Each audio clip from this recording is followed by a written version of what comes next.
तात राम नहीं नर भूपाला, भुवनेश्वर कालहु कर काला। ब्रह्म नाम यज भगवंता, व्यापक अजित अनादि अनंता। तो सभी मित्रों को जय श्री राम, हर हर महादेव। तो मित्रों, आप सभी को मैं बता देना चाहता हूँ, सुंदरकांड का दोहा, छंद, अर्थ, चौपाई सब एकदम बहुत ही सरल शब्दों में अर्थ सहित मैं सुना रहा हूँ। आप सभी लोग आनंद लेते हुए इस वीडियो को ज़रूर देखिए, और अगर कहीं कुछ भी त्रुटि होती है, गलती होती है, तो उसको कमेंट बॉक्स में ज़रूर बताएं, ताकि हम उसको सुधारने का प्रयत्न कर सकें। तो आइए एक बार फिर से शुरू करते हैं अपने इस अध्याय को।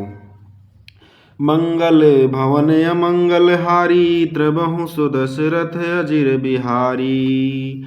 तात राम नहीं नर भूपाला, भुवनेश्वर कालहु कर काला। ब्रह्म नामय अज भगवंता, व्यापक अजित अनादि अनंता।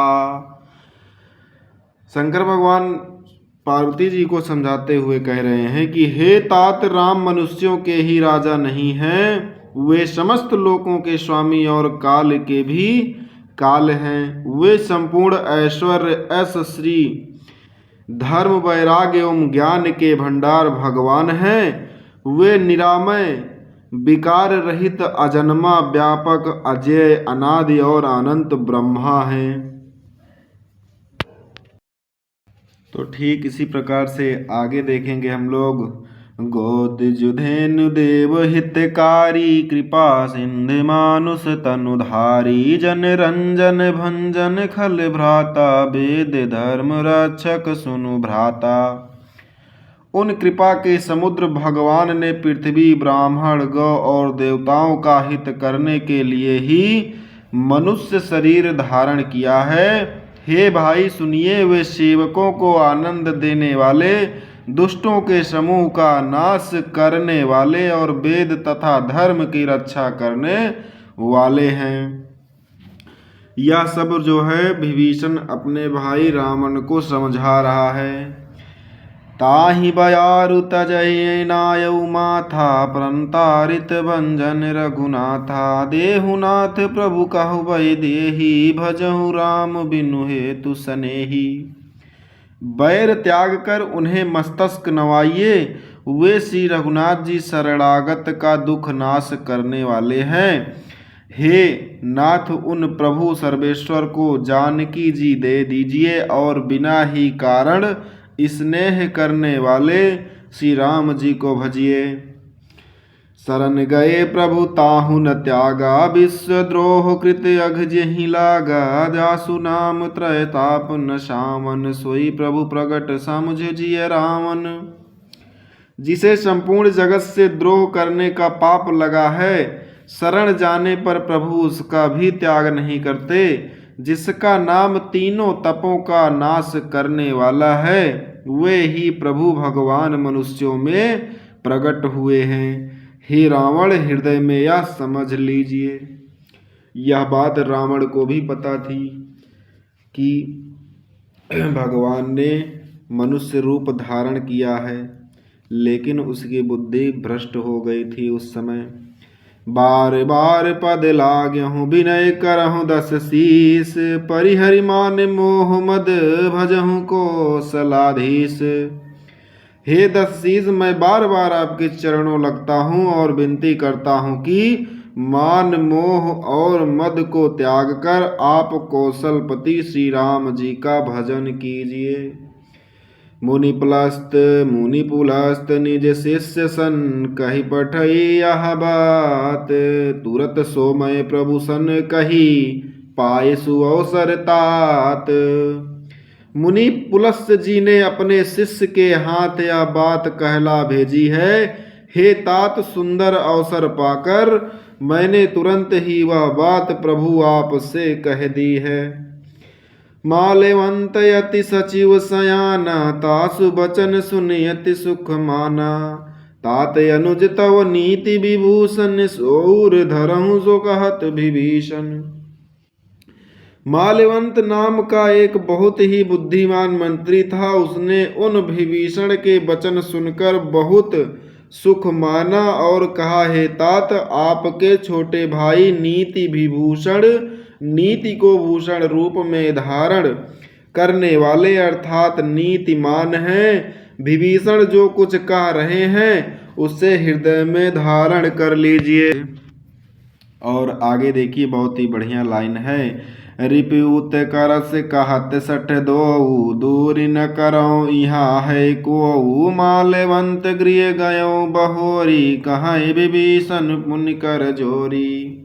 रावण ने कहा, ये दोनों मूर्ख शत्रु की महिमा बखान कर रहे हैं, यहाँ कोई है, इन्हें दूर करो न। तब माल्यवान तो घर लौट गया और विभीषण जी हाथ जोड़कर फिर कहने लगे, सुमति कुमति सब के उर रहाई, नाथ पुराण निगम यस कहाई, जहाँ सुमति तहाँ संपत्ति नाना, जहाँ कुमति तहाँ विपत्ति निदाना।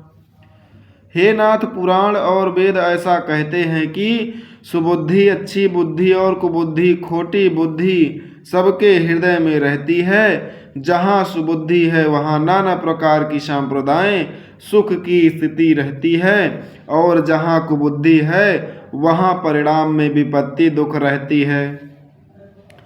तब उर कुमत बसी विपरीता, हित अनहित मान हूँ रिपु प्रीता, काल रति निशिचर कुल केरी, के ही सीता पर प्रीति घनेरी। आपके हृदय में उल्टी बुद्धि आ बसी है, इसी से आप हित को अहित और शत्रु को मित्र मान रहे हैं। जो राक्षस कुल के लिए काल रात्रि के समान है, उन सीता पर आपकी बड़ी प्रीति है। आगे देखिए, विभीषण बहुत समझा रहे हैं रावण को, लेकिन उस समय उसकी बुद्धि जो है भ्रष्ट हो गई है, वो किसी की एक नहीं सुनता है। आइए आगे देखते हैं।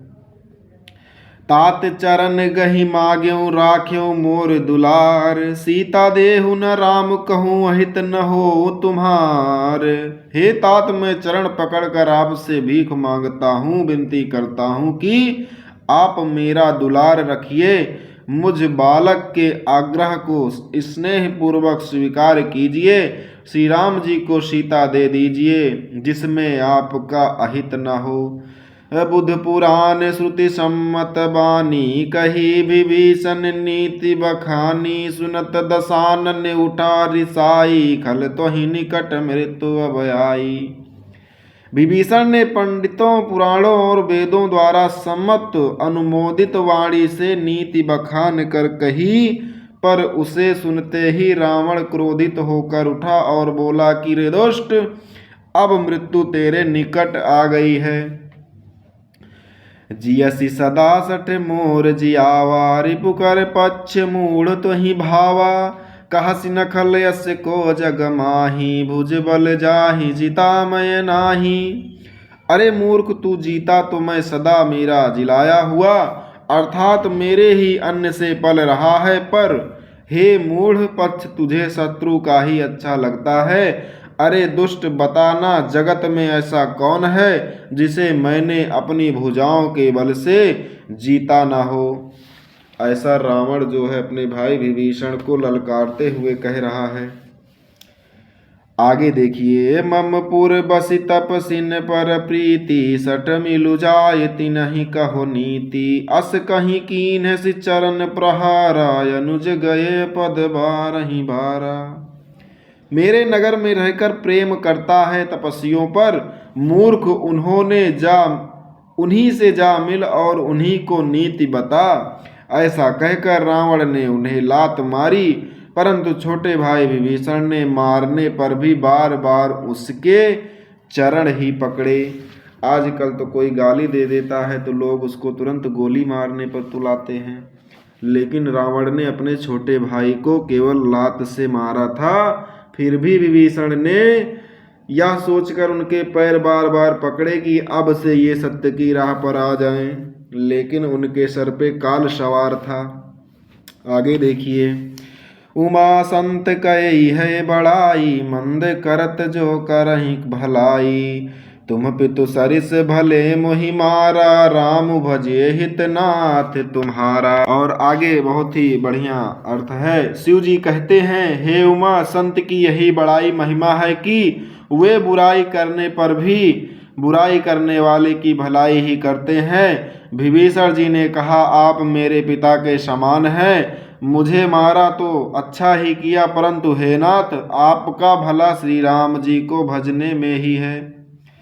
सचिव संग लय नभ पथ गयऊँ, सबहि सुनाई कहत यस भयऊँ। इतना कहकर विभीषण अपने मंत्रियों को साथ लेकर आकाश मार्ग गया और सबको सुनाकर वे ऐसा कहने लगा, राम सत्य संकल्प प्रभु सभा काल बस तोरी, मैं रघुवीर शरण अब जाऊं देहु जन खोरी।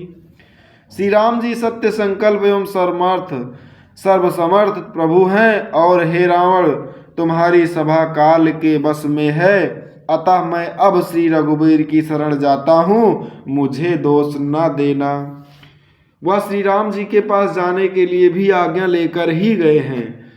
उन्होंने जाते जाते यह बोल दिया कि मेरे इतना समझाने पर भी आप नहीं मान रहे हैं, प्रभु का अनादर कर रहे हैं, आपकी पूरी लंका काल के बस में हो गई है, अर्थात अब इसका विनाश होने से कोई रोक नहीं सकता है। आगे देखिए, अस कहीं चला विभीषण जबहि, आयुहीन भय सब तबहि, साधु अवज्ञा तुरत भवानी, कर कल्याण अखिल कह हानि। ऐसा कहकर विभीषण जी ज्यों ही चले त्यों ही सब राक्षस आयुहीन हो गए, उनकी मृत्यु निश्चित हो गई। शिव जी कहते हैं, हे भवानी, साधु का अपमान तुरंत ही संपूर्ण कल्याणकारी हानि नाश कर देता है। विभीषण सी जन्मात से साधु थे, उन्होंने शादी विवाह नहीं किया था।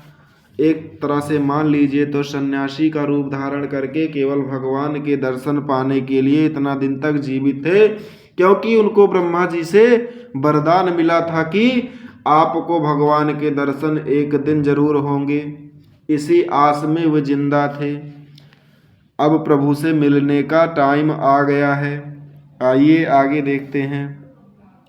रावण जबहि विभीषण त्यागा, भयों विभव बिनु तबहि अभागा, चल्यो हरषि रघुनायक पाहि, करत मनोरथ बहु मन माही।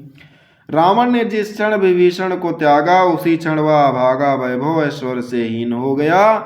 ब्रह्म विष्णु विभीषण जी हर्षित होकर मन में अनेकों मनोरथ करते हुए श्री रघुनाथ जी के पास चले। बोलो सिया रामचंद्र की जय, पवन पुत्र हनुमान की जय। अब मित्रों यहीं पे करते हैं आज समाप्त। तब तक के लिए जय श्री राम, हर हर महादेव। आज जहाँ से हम लोग छोड़ रहे हैं, कल वहीं से फिर से स्टार्ट करेंगे। आप सभी लोग वीडियो पे बने रहिए, चैनल पे बने रहिए। यदि कुछ भी गड़बड़ी होती है, कुछ गलत होता है, तो कमेंट बॉक्स में ज़रूर बताइएगा। जय श्री राम, हर हर महादेव। श्री राम की भक्ति में आप सभी का स्वागत है। पवन पुत्र हनुमान की जय।